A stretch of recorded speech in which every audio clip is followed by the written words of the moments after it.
And I promise you I'm gonna show you how to make that blackened ahi tuna.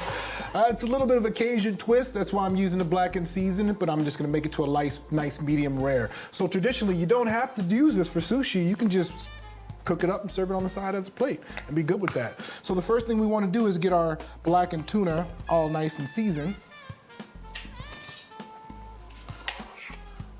I'm a fan always whenever you season high above the product, let it gradually rain on it so you got even distribution. And I know it seems like I'm adding quite a bit of this blackened seasoning, but that's the point. That's the purpose of blackening something. And for those of you guys that know, blackening doesn't mean burnt, just to get that out of the question. All right, so you wanna make sure that you get your oil in your skillet nice and hot. I'm using, once again, a healthy avocado oil. I love this oil because it's high in omega-3, omega-6, vitamin B12. What really separates this from olive oil is it has a 520-degree smoke point. Olive oil only has about a 320, so it's gonna wanna burn up on you. And we need this to about 400 degrees. So make sure that that gets nice and hot before you add in the product.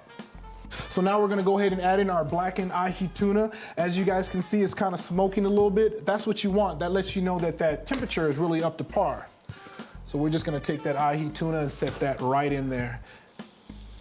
Just like so.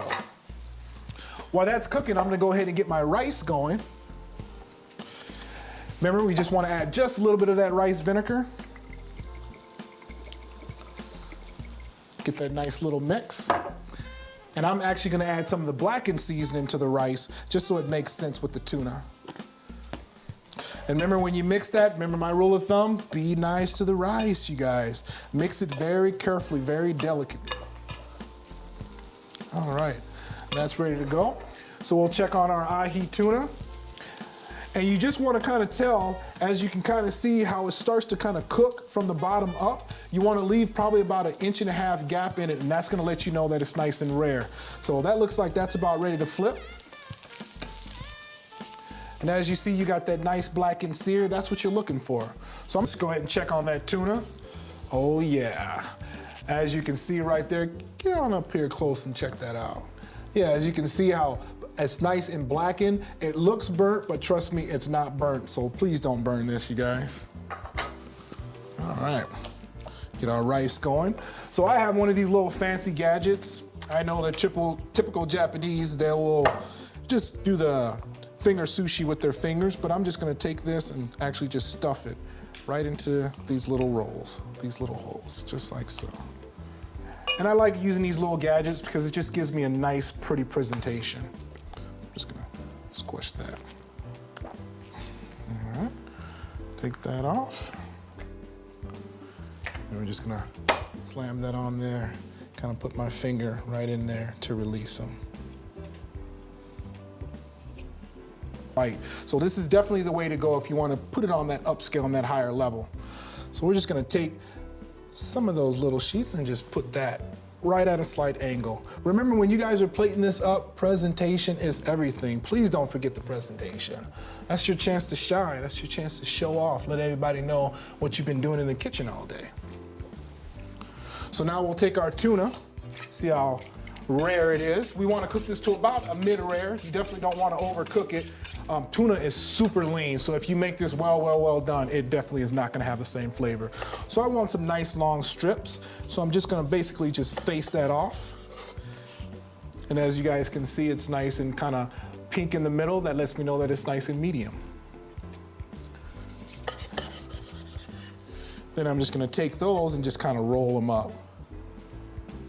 And do you have to roll these up and do these like this? No, you don't. You can just pretty much just slice it in half, and you can either have them cut it themselves or you can cut it themselves. But like I said, presentation is everything. You always want to give that good presentation. People eat with their eyes. All right, so the last thing you want to do is make a little bit of garnish. So what I did is I took the ends of those green onions, and you just take your little knife, and all you want to do is just make little slices, making sure you're not slicing all the way through the actual green onion. And this will actually open up like a green onion blossom.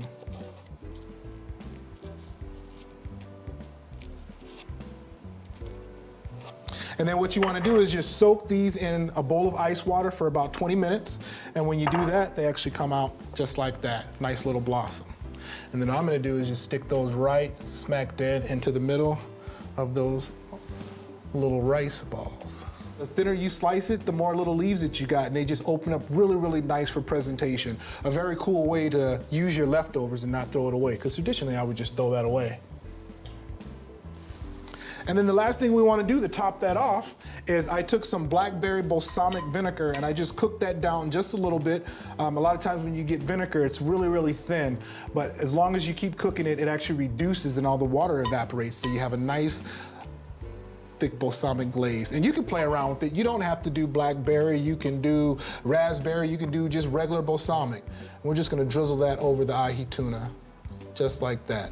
So my vision is, because the ahi tuna is nice and spicy from the blackened, and then the balsamic is nice and sweet, it kind of gives you that sweet and spicy taste.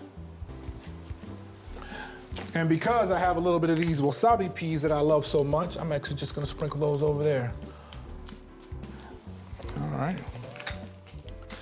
And there you have it, your southern blackened ahi tuna with a blackberry balsamic glaze with little bitty nori sushi rices, just for you, you guys. I know I'm smiling a lot, but someone's telling me I need to smile more. I guess you guys know who that might be. So that's our show, you guys. We'll see you next week. Hope you can tune in. Take care. Cooking Like a Champion is produced by Creative Edge Productions.